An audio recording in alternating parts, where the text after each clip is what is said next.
The popularity of Middle-earth and The Lord of the Rings has persisted for nearly 80 years and is nothing short of a worldwide phenomenon. Movies, streaming shows, merchandise, and many licensed gaming products have stemmed from the literary masterpieces. Venturing close to home, a Magic the Gathering set based on the lore of Middle-earth is nigh, with great fanfare in the community. However, in ages past, there was a trading card game based on the Lord of the Rings theatrical releases, spanning 19 original sets. It's a story of Emyn rocky starts, misty mountain highs, worm tongue level corruption, and a bittersweet ending worthy of its source material. This is the epic tale, the rise and fall of the Lord of the Rings trading card game.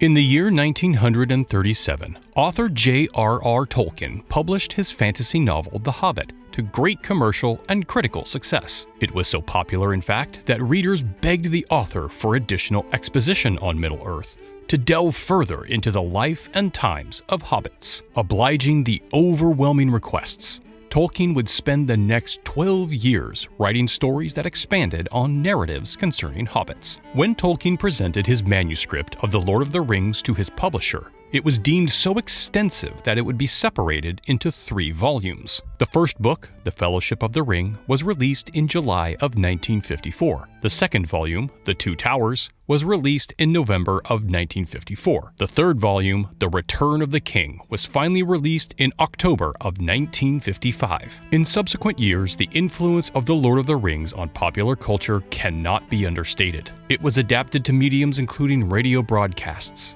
the stage, and animated features. It shaped our very concept of what high fantasy would be, paving the way for future properties like Dungeons & Dragons and Magic the Gathering. It seemed there was nothing that the Lord of the Rings license couldn't achieve, except for the final frontier of modern storytelling, a live-action rendition for the silver screen. The epic had long been considered too large in scope and astronomically expensive to produce. But that all changed when a director by the name of Peter Jackson endeavored to take on the impossible.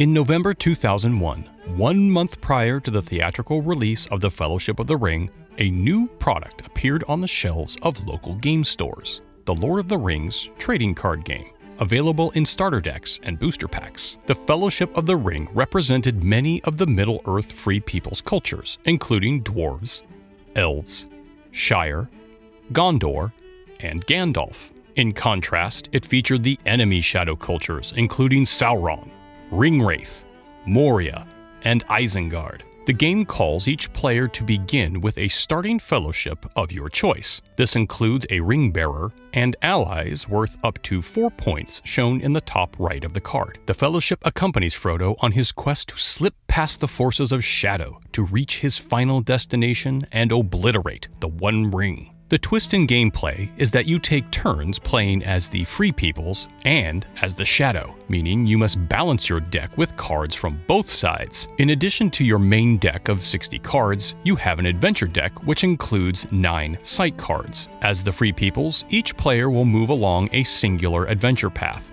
playing the next sight card from the opponent's adventure deck. The sight will have various bonuses or detriments to either the Fellowship or Shadow. The core gameplay is centered around the mechanic called the Twilight Pool. For each card that the Free Peoples wish to play, they add that amount of Twilight tokens to the pool. Then, the opponent playing as the Shadow can remove those tokens from the pool to play cards in an attempt to stop the Fellowship and the Ring Bearer. The Free Peoples player must assign Shadow minions to skirmish with their companions. The characters compare their power numbers, and the character with the lower number takes a wound. Ties in power assign victory to the Shadow. A card with wounds on it equal to or exceeding its health number are removed from the board. The Ring Bearer can avoid taking wounds by wearing the One Ring, but in doing so takes burdens instead. If the Ring Bearer takes burdens equal to or exceeding their resistance, they will become corrupted by the One Ring. To recap, there are ways for both the Free Peoples and the Shadow to secure victory. As the Free Peoples, you can win by moving your party to Site 9 and ending the turn with the Ring Bearer alive and uncorrupted.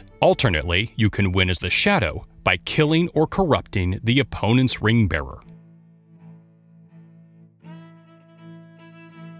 The Fellowship of the Ring set was released in November 2001 and was the first of 3 sets in the Fellowship block. Unfortunately, as with any new trading card game, there were design imbalances. The fun in the core combat relies on equity of power between the Shadow and the Free People's cards. But in the first set, the Free People's cards were generally overpowered compared to the Shadow, and allowed them to progress too easily through the adventure path. To highlight this, in the very first exclusion/ban list for competitive play that would eventually come in March 2003, a total of 15 cards were added to the exclusion list, 8 of which came from the first set, and 5 of them were Free People's cards. The game was definitely in need of some initial fine-tuning. In March of 2002, the second set, Mines of Moria, introduced the Balrog as a shadow card, and became an inevitable foe that players would face at Site 5. At the time, it was nearly impossible to kill the Balrog, so many players simply counted on having 1 or 2 of their companions die at the Bridge of Khazad-dûm. Add to that, the Goblins of Moria had the capacity to easily outnumber companions and swarm the ring bearer to death. This set certainly gave the Shadow player more power and options on how to ambush the Fellowship.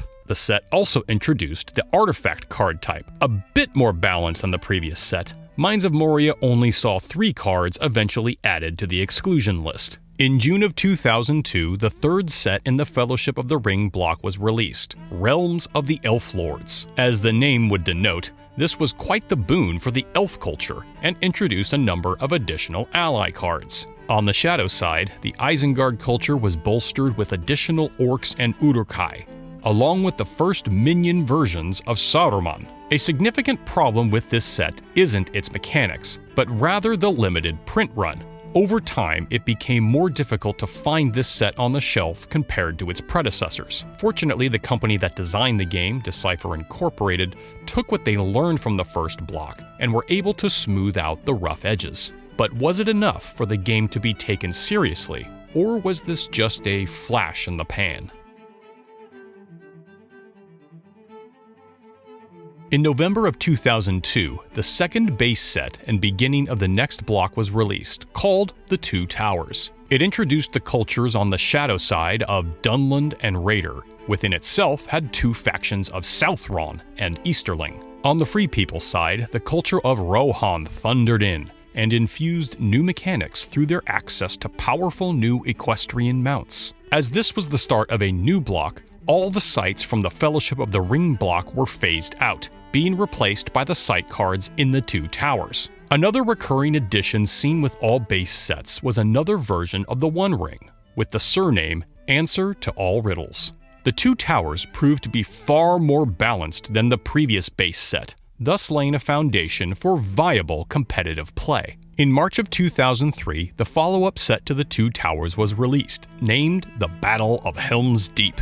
This set greatly bolstered the Uruk-hai faction and granted them access to conditions called machines. The set introduced the Golem culture, which was the first to have versions as both Shadow and Free People's cards, illustrating Golem's conflicting personality traits. Incidentally, Golem and Smeagol could skirmish with each other, to great thematic effect. Furthermore, the set gave us the first companion version of the Ents. Overall, this was a robust set with many interesting mechanics that is generally considered the best of the block. It's important to note this is when the first official exclusion list was created for competitive play by Decipher, building on their foundation of a healthy and thriving tournament scene. The game was progressing nicely, with a strong community of supporters gathered around it. In July of 2003, the final set in the Two Towers block was released, the Ents of Fangorn. This set is where the Ents were truly unleashed, as their mechanics heavily encouraged the Free People's player to hit the companion limit of 9.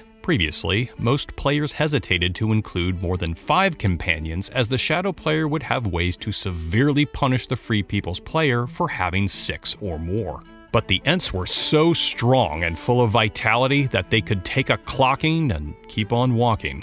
For the Shadow, Ents of Fangorn reintroduced the Nazgul, this time with the ability to ride their terrifying winged mounts. the Fell Beasts. Ents of Fangorn is not without its merits, but overall, probably the weakest set of the block. That brings us to the end of the Towers block, which was designed so well that, according to the history of the exclusion list, there were 0 cards that needed to be banned. There were definite improvements to the game in many ways, but the best, I think, was yet to come. In November 2003, the base set of the next block was released, named The Return of the King, and set the stage for the battle at Minas Tirith. There were 2 new mechanics of note introduced: initiative and threats. The Free Peoples are bolstered with reinforcements from valiant Rohan riders and the steadfast Gondor Knights. This set greatly expanded the Wraith culture by introducing Minas Morgul orcs.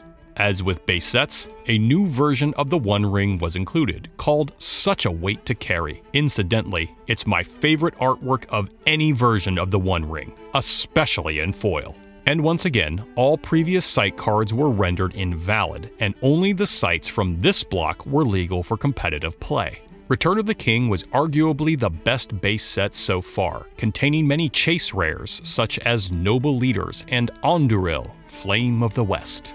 Of great significance, there was a promo card created that listed all the subsequent sets scheduled to be released over the next 3 years. This was another bold statement by Decipher of their dedication to supporting the community and the game's vibrant future. Keep this card in mind as we'll be referencing it again in the video. In March 2004, the follow-up set to the Return of the King block was released, named Siege of Gondor. For the Free Peoples, this introduced the Dead Men of Dunharrow with a new mechanic, Enduring. For the Shadow player, the terrifying giant spider Shelob was introduced as the only other minion with the Golem culture symbol. She has a massive vital stat of 8, making her extremely difficult to kill.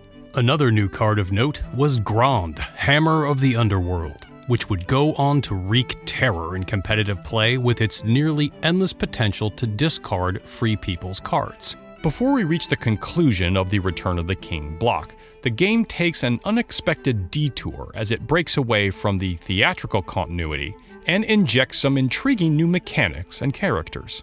Reflections was released in May 2004 and introduced companion versions of some characters who only briefly appeared in the films or ended up on the cutting room floor, including Gil-galad, Elven High King. It also includes cards of prominent characters in the novels that were not featured in the films, such as Tom Bombadil, Goldberry, and Glorfindel. To create artwork that appeared as though the characters were in the movies, Decipher partnered with the Weta Workshop, which also created many costumes for the film trilogy. Decipher could have done this on the cheap, but they deserve real credit for doing this right.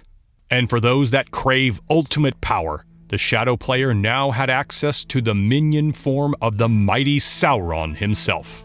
And if all this wasn't enough, the set dared to ask the question, what if someone other than Frodo became the ring bearer? The set gave players the freedom to choose characters such as Gimli, Boromir, and Galadriel as ring bearers, which opened up a whole new world of strategies. And what would Lord of the Rings be without rings? Players now had access to additional rings of power for both the Free Peoples and the Shadow. Reflections was a statement that Decipher could tear down the movie guardrails and push the game into exciting new design spaces. It gave players confidence that the game would continue, despite the third movie being released 6 months prior. The fourth and final set in the Return of the King block was released in July 2004, named Mount Doom. This set saw the release of a more potent version of Shelob that was able to exclude certain members of the Fellowship from being assigned to skirmish. We saw the first ring bearer to have a printed resistance higher than 10 on Frodo, Resolute Hobbit, and this version of Samwise Gamgee is one of the best of any set. Mount Doom had a few highlights, but compared to the other sets in the block, it wasn't quite the grand finale that some had hoped for. In 2004, 5 cards from the Return of the King block were added to the exclusion list. Today, the first 10 sets comprise what is called the movie block format. You can use any cards from those sets, choosing house rules on whether you wish to observe the exclusion or restricted list. However, your adventure deck can only include site cards from Return of the King block. Movie block is one of the most popular formats today, and if you are new to the game, is where I would highly encourage you to begin building your collection. Before venturing further, let's take a respite and highlight where you can play the game for free. By visiting this URL, you can play the game through GIMP. It's software that is run by a group of volunteers named the Lord of the Rings Trading Card Game Player Council, a non-profit group of fans. The platform is actively supported, receives regular updates, and even features some exclusive cards and formats. Feel free to jump in and start playing around with the deck building at your leisure. If you're like me and want to acquire some paper product, starter decks are essential as they include many of the sites you need, some of which are exclusive to the starter decks and not found in booster packs. One website I would recommend looking at is Category 1 Games, which has many of these starter decks at non-inflated prices. Another resource is CCG Singles, although their prices can be a little bit higher. The Player Council has additional advice for buying and selling cards on their website. Again, link below. As we continue our journey, the landscape significantly changes. The first 10 sets were widely available for purchase, not only at local game stores, but also the big box retailers including Walmart and Target. After the Mount Doom set, the big retailers' interest in selling the cards significantly diminished, and they slowly started phasing out their supply. After all, the third movie in the trilogy released the previous year, and the announcement of the Hobbit movies was still years away. So, if you're Decipher, what do you do to keep the game going? Well, just like Hollywood, when in doubt, you reboot. In November 2004, the Shadows base set was released, the first in the War of the Ring block. Players were surprised to see many changes and updates, but some of them were met with mixed reactions. As with all base sets before it, Shadows introduced new sites for the adventure deck, rendering all sites from the older sets invalid for competitive play. But Decipher threw a wild curveball, as sites no longer included a site number, but instead you could play any site at any point in the adventure path. This change made choosing the right sites for your deck even more impactful, and the metagame shifted toward playing cards that could choose which sites to play or swap existing sites. From a gameplay perspective, I personally found this a welcome change, as it added another level of deep strategy and kept the diehard players interested. From a flavor perspective, you now had the Fellowship jumping from site to site in Middle-earth like they had teleportation spells. You could start the game at the Gates of Mordor, then move to Helm's Deep, and eventually end at the Green Dragon. It creates a wild adventure path, and I can absolutely see how this ruined the theme of the game for many fans, and why some players prefer to play movie block. What I found to be the biggest problem with the new site rules is that it makes a complex game even more convoluted, and thus difficult for new players to comprehend. Simply put, this change was not going to attract new blood. Another significant update came in the form of shadow cultures being recategorized along racial lines instead of faction lines. For example, the different types of orc cultures, including Moria, Sauron, and Isengard, were now under a single orcs culture. I suppose this was an attempt to simplify some of the rules to offset the complex new site mechanic. The third mechanic that needs to be highlighted is companion resistance on non-ring-bearer characters, showing this in the black circle under the vitality. This was a welcome addition, as thematically, companions now had visual representations of their ability to resist the temptation of the One Ring, with potential consequences if their resistance is exceeded. In a change to how the set was printed, Shadows changed how foil versions of cards were released by only including a limited set of Legends alternate foils instead of offering foil versions of the entire set. It's inferred that this was done as a cost-cutting measure, which led to some disappointment. I know that's a lot of information, but it's important to understanding why Shadows was such a controversial set. Despite those reservations, the game still had a decent track record going back to the Two Towers, so I was willing to give it the benefit of the doubt. The second set in the War of the Ring block was released in March 2005 and was named Black Rider. As the set's name would suggest, it was centered heavily around the Ringwraith culture. This set doubled down on playing your own sites and swapping existing ones. Several characters that were previously allies were now given companion versions, as seen on Rosie Cotton, Barmaid, and Yarnsmid, Barding Emissary. The set introduced Masterwork foils, an extension of Legends alternate foils, which featured updated card template art and were significantly more rare at only one per booster box. Now that players had a vision of what the game would look like going forward, and that Shadows wasn't just a one-off, this is where the player count started to dwindle. What began to come into focus is that there was only so many places that the game could go, both mechanically and thematically. Decipher couldn't necessarily invent new characters, so they had to keep recycling the main characters we already owned many times over. How many different versions of Aragorn do you really need? Zooming out for a high-level view of gaming culture, there were external forces at play that Decipher was unprepared to face. A monumental force in the gaming world manifested in the form of World of Warcraft. At the time, this smash hit was gaining millions of players and became full-on addictions for many gamers and fantasy aficionados, myself included. But time is a finite resource, and when you're spending over 20 hours per week in Azeroth, that time is not spent in the local game store, and money spent on those monthly subscriptions isn't spent on cards. It also didn't help that one of the main draws to the local game stores, the Titanic Magic the Gathering, was also suffering in popularity around this time. That game was experiencing a hangover from the Mirrodin set released in 2003, which, like Shadows, was a highly controversial block and frustrated many players out of the game. These factors contributed to many local game stores inadvertently over-purchasing Shadows and Black Rider product, which sat unsold on the shelf, collecting dust. Local game shop owners at the time were not happy. In August 2005, the third set in the block was released, named Bloodlines.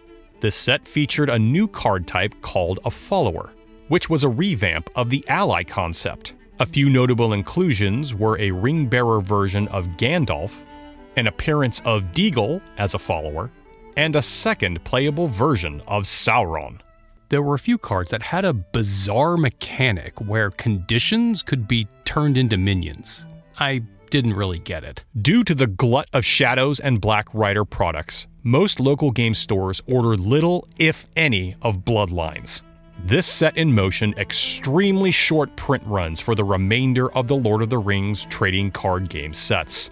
With reduced supply and a dwindling player base, the public image of the game was on the decline. But unbeknownst to most players, what was happening behind the scenes was far more sinister.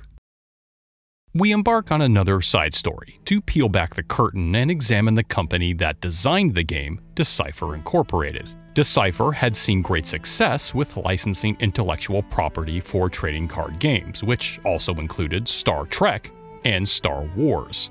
But these big IP are expensive, so in a bid to generate more profit, they started making some additional investments that were questionable. They made a game based on the .hack universe, a Japanese manga and series of video games that hadn't seen significant success in North America. They acquired the rights to make a game based on the Mega Man intellectual property. This should have been a slam dunk, but the game was bafflingly based on the cartoon called NT Warrior and not the more popular video games. Next was a game based on Beyblade, which was still trying to find its footing in North America in the mid-2000s. And what is possibly the most perplexing of all, Austin Powers was licensed for a card game and ended up flopping hard. In acquiring all this IP, Decipher was starting to spread its resources thin, like butter scraped over too much bread. By 2005, most of the games mentioned were falling significantly short of securing audiences to support them. And then things went from bad to worse. It came to light that Decipher's vice president of finance had been embezzling funds from the company, reportedly to the sum of $1.5 million. This pushed a company already in financial straits to the brink. To survive, their leadership made the difficult decision to lay off the majority of their staff. This left only a small handful of game designers to develop the remaining sets that the company had promised to deliver on that promo card. See, I told you that was coming back later. And remember that this was a pre-social media era, so the information was mostly unknown to the general player base at this time, even though they could sense that something was amiss. Could the company rebound from this massive blow? And would Lord of the Rings be the product to do it? In February 2006, the War of the Ring block introduced a surprise fourth set called Expanded Middle-earth. Similar to Reflections, this set includes companion versions of characters from the novels that were not featured in the theatrical releases. This includes Brand, Gildor, and the sons of Elrond, Elohir, and Elodan. It was a small set of only 15 cards, which sounds as though it would be easy to complete a set, but the limited printing makes sure that they go for a pretty penny. This is where I stopped. Not because I disliked the product, mind you, but because a number of people in my playgroup moved away and I didn't have anyone to play with. I wish I would have kept going though, because the next block is something else. The base set of the next block was released in June 2006 and was named The Hunters. This set introduced a new mechanic called Hunter. All it does is give a strength boost. So considering that this was meant to be the marquee mechanic of the set, it's not that exciting. Once again, a new version of the One Ring was included called the Ring of Doom. It's an upgrade in many ways to its predecessors and is one of the favorite rings to this day for the expanded format. This set pushed power creep to new and potentially dangerous heights. Rangers were significantly bolstered by their new cloaks and swords. Even though they are commons, they can sell for over $10 a piece. The Ents make a bombastic return and once again threaten swift movement down the adventure path through sheer numbers and durability. There's some extremely powerful cards that let you search your deck for other cards for the Golem and Smeagol culture. With many inherently overpowered cards and severely diminished printing, this set can fetch a tidy sum. In August 2006, a small premium set was released named the Wraith Collection. There were only 6 cards, and for the first time introduced the Barrow White Wraiths from the Fellowship of the Ring novel. As they weren't featured in the theatrical releases, once again Decipher enlisted the services of the Weta Workshop to create the featured artwork. This set was not available through most local game stores, and instead required direct purchase for $15 through the Decipher website. The reduced availability is becoming even more severe. Finding a complete set of the 6 Wraiths today is next to impossible, and even if you do, it will likely cost hundreds of dollars. A lengthy 8 months passes after the release of the Hunters. Finally, in March 2007, the second set in the block was released, named Rise of Saruman. Once again referencing the previously published release schedule, this was a full 12 months subsequent to what had originally been promised. And availability of this set was even further diminished than that of the Hunters. This set reinforced the Hunter mechanic and reintroduced warg mounts. The marquee draw was that there were 5 different versions of Saruman, including the highly coveted follower version. Behind the scenes, Decipher was now down to a skeleton crew, and there was little to no playtesting of this set, and thus it produced many cards that would be considered mechanically broken. The set had such a low print run that even attempting to purchase one of the few remaining sealed booster boxes today would set you back several $1,000s. The final set in the Hunters block and last product available in booster pack form was released in May 2007, named Treachery and Deceit. There are reports that there was only a single designer left at Decipher to create the cards. This also means that, once again, there was little to no playtesting, resulting in cards that are downright game-breaking. Some of these include Bjorning Axe, Scouring the Shire, and Gil-galad. Some cards, like Frenzy of Arrows, required an immediate errata upon release. Similar to the previous 5 sets, availability of this product was meager and is hypothesized to have the lowest print run of any booster set. But the hour is later than you think. Decipher was set to lose the Lord of the Rings license in less than 2 months, but had promised to deliver 3 additional sets, including The Great Eye, Shelob's Lair, and Age's End. Sadly, due to the significant delays of the Hunter's Block, The Great Eye and Shelob's Lair would never see the light of day. In June 2007, the conclusion to the Lord of the Rings trading card game would be released, named Age's End. In an interesting twist, this set wasn't a traditional booster box. Rather, it featured 40 different cards in foil with only 1 copy of each. For the last time, we would see new versions of some of the most popular companions and minions. This collection is a bit of a mixed sack, as it features some of the best versions of characters yet, including Pippin, Gollum, and the Balrog. On the other hand, it has some rather weak offerings, including Éowyn and Frodo. But the crown jewel of this collection is the One Ring, the Great Ring. It doesn't offer any additional base stats, but its ability to gain multiple strength bonuses in a single skirmish is highly potent. This was a thoughtful departing gift from Decipher to make some powerful cards easily acquirable by their loyal fanbase. There are many positives and negatives to the Lord of the Rings trading card game, but I'll try to stick with the highlights. First, the artwork and layout of the cards. The level of polish and attention to detail on every aspect of these cards is second to none, and still looks gorgeous today, even when compared to other trading card games. They have a timeless quality and is one of the reasons why this game has a fairly healthy secondary market today. Second is the license. If you're a fan of The Lord of the Rings, then this is a no-brainer. Decipher pays utmost respect to every aspect of Tolkien's legacy, and that's keenly apparent with cards that feature photographs created by the Weta Workshop. This game looks and feels authentic, at least when referring to the movie block. Third, and possibly most important, is the community. If you've played trading card games for many years, you likely have sat across the table at some point from some players that haven't given you the best of experiences. But in all my years in playing Lord of the Rings, I can't recall a single game in which I didn't have fun. The game attracted some truly magnanimous people that made a genuine effort to create positive play experiences for everyone involved. Some great places to immediately get plugged in include the Facebook group and official forum that's connected to the wiki. The fourth and final high-level point is that there is a thriving secondary market for the cards today. One of the misnomers about, quote, dead CCGs is that cards immediately become worthless after a company ceases production of new cards. But that's not necessarily the case here for many of the sets. Even with the older sets, there are plenty of cards that sell for over $10 each. Some of the rare foils from the early sets and the masterworks from the later sets can even fetch price tags of hundreds of dollars due to their scarcity. For a game that hasn't been supported by the company that made it for nearly 17 years, this is quite impressive and a testament to the longevity of your investment.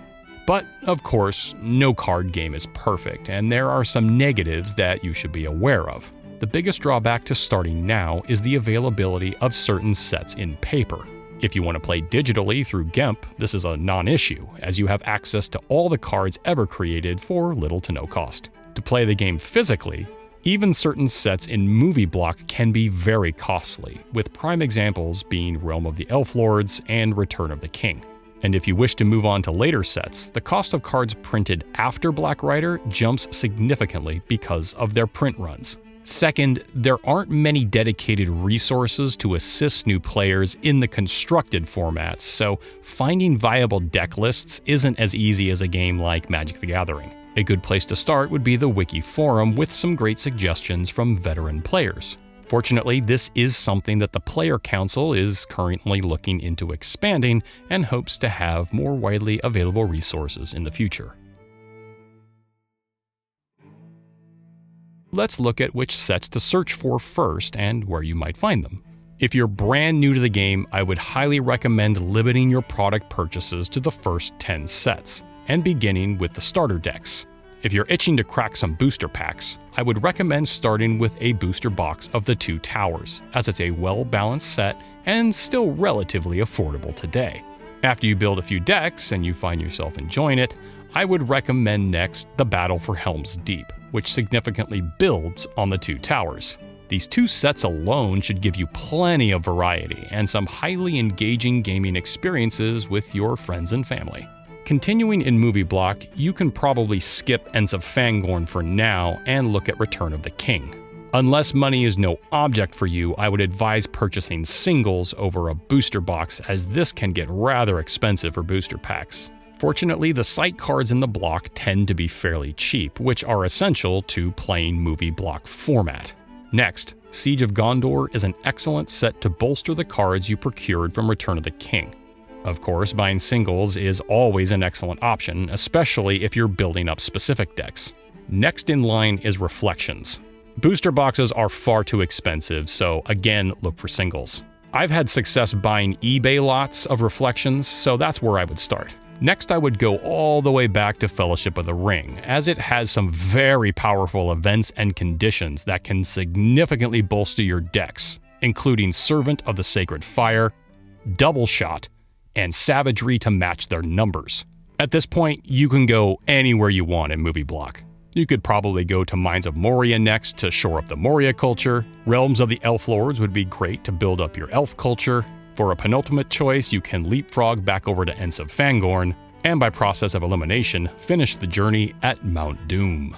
The other popular format with the community is called Expanded, which essentially allows cards from every set and uses sites from the Shadows block and later. If you do wish to dip your toe into this pool, you need to be aware that it is more competitive and expensive to play than the Movie Block. The best way to get started in Expanded is to buy the starter decks and booster packs of Shadows.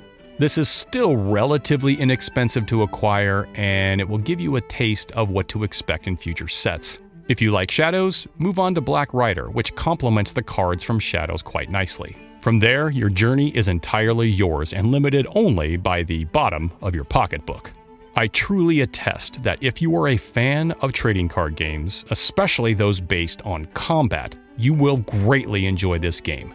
If you're a Lord of the Rings fan and you want to own some cool cards, skip those movie cards that aren't worth the paper they're printed on and start here instead. You'll find a welcoming community that's eager for you to be a part of the story. Thank you so much for watching, and consider subscribing. This project took a long time to put together and was a real labor of love for me. Please hit that like button to feed the algorithm and share it with your friends.